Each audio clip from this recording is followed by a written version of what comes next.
सोचिए, अगर मैं आपसे कहूं कि जिस कली से दुनिया डरती है, वो तलवार लेकर नहीं आया था, वो आया था इंसान के मन में प्रवेश करने के लिए।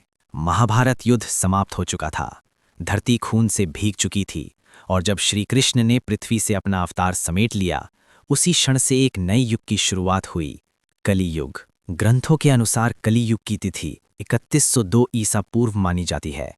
इसका वर्णन विस्तार से महाभारत और भागवत पुराण में मिलता है। अब कहानी शुरू होती है राजा परीक्षित से, अर्जुन के पौत्र, एक धर्मनिष्ठ और शक्तिशाली राजा। एक दिन राजा परीक्षित अपने राज्य का निरीक्षण कर रहे थे। तभी उन्होंने एक विचित्र दृश्य देखा। एक बैल, जो धर्म का प्रतीक था, केवल एक पैर पर खड़ा था।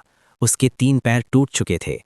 पास ही एक गाय रो रही थी, जो पृथ्वी का प्रतीक मानी गई है, और एक राजा के वेश में खड़ा व्यक्ति उन्हें निर्दयता से मार रहा था। राजा परीक्षित क्रोधित हो उठे।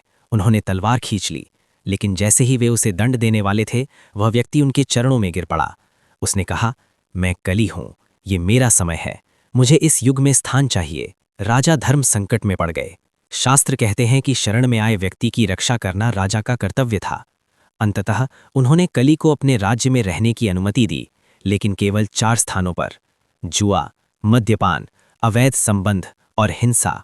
कली मुस्कुराया। उसने कहा, महाराज, मनुष्य स्वर्ण से प्रेम करता है। तब उसे 5वां स्थान भी मिल गया, स्वर्ण यानी लालच। यहीं से कली का असली प्रभाव शुरू हुआ। वो किसी राक्षस की तरह बाहर नहीं दिखता, वो मन के भीतर जन्म लेता है, लालच बनकर, छल बनकर, असत्य बनकर। भागवत पुराण के अनुसार कली युग में धर्म का केवल 1/4 भाग शेष रहता है।